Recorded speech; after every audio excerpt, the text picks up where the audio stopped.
เขาโควิด19เข้ามาเนี่ยก็หันถึงน้ำใจก้นในเมืองไทยเนี่ยมันมีอยู่ตู้กลางอันหนึ่งค่ะนะ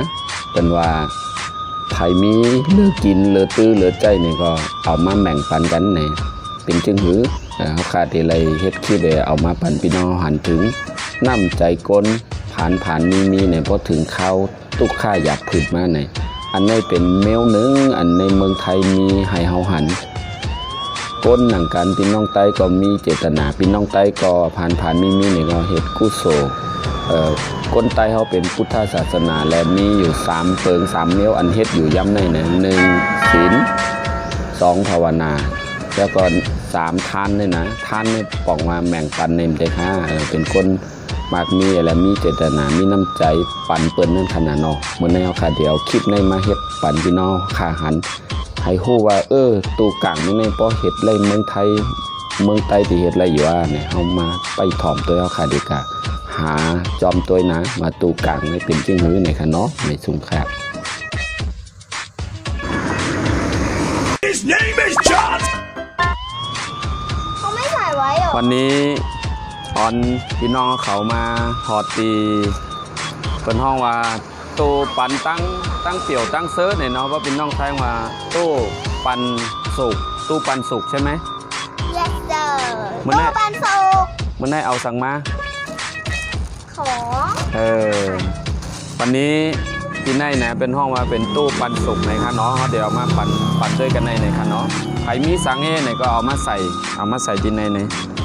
เดี๋ยวสังใส่มื้อในเดี๋ยวกำเขาเดี๋ยวมาตัวโคตัวในค่ะเนาะอันในเปิ้นห้องว่าเขาตั้งดีกุโสอันพี่น้องไทยเปิ้นละเฮ็ดไว้อยู่ที่หน้าสำนักเทศบาลเปิ้นห้องว่าตู้ปันสุกในค่ะนะที่ในปองว่า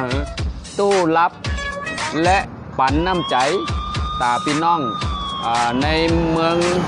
ลำสามแก้วในค่ะเนาะลำสามแก้วเมื่อในเฮาถึงลูกสาวเจืองค่ะก็ มิวคณิก มิวนิกนางเดินคำนางหังอันนี้นางหังชื่อ ไปค่ะ มันให้เขาเดียวโคอันนี้มาใส่ไว้ที่ในเอามาเห็ดตั้งหลูตาปันพี่น้องไผอันทุกข้าหยับใจเอ็นได้มาเอาที่ในก็กินอันในเย้าคะเปิ้นห้องว่าเมื่อพ้องทุกข้าหยับผืดแง่ใส่โควิดได้ไหนก้นอันมีก็เตียวมาใส่ไว้ที่ในก้นอันผ่านได้ไหนก็ป้อมมีสังกีได้ไหนให้ไปมายิบเอากะปันหลายๆค่ะนะที่นี่ปันหลายๆไว้ค่ะอันนี้ค่ะเอาใส่เข้ากันนะเอาวางไว้ฝ่ายที่ไหนโอเคนี่นะเขาเดี๋ยวมาวางที่ไหนปัน ก็วางไปอย่าง วางไว้ที่ไหนใครก็มาเอามืออันนี้ค่ะใครกินไหนก็มาเอากันนะพอพี่น้องเขาหันถึงในเมืองใต้บ่เฮ็ดไรเนี่ยก็เฮ็ดค่ะเนาะมาใส่ที่ไหนใส่ไว้ทีเดียวกันเนาะเอาไว้ทีเดียวกันค่ะโอ้ยหังซ้ำมาเย้านี่ไงป้าพี่ก็จะ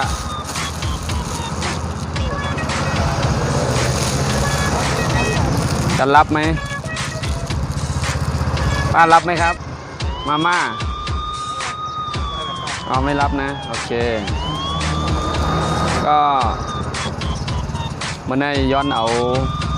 คลิปดีๆคลิปอันมีน้ำแคมน้ำแลบมาส่งกันพี่น้องไต้เฮายามตุกข้าหยับผืดใจไหนก็ยังมีก้นอันเป็นเลิกกินเลิกตื้อแล้วเอามาแบ่งปันกันให้ไหนกันเนาะเมื่อในคลิปใน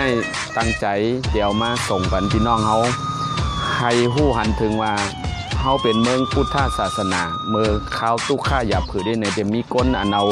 โคมาเห็ดปันได้ในเป็นห้องว่าตู้ปันสุกนะคะเนาะวันนี้ย้อนไม่สูงค้าอ้าวมัน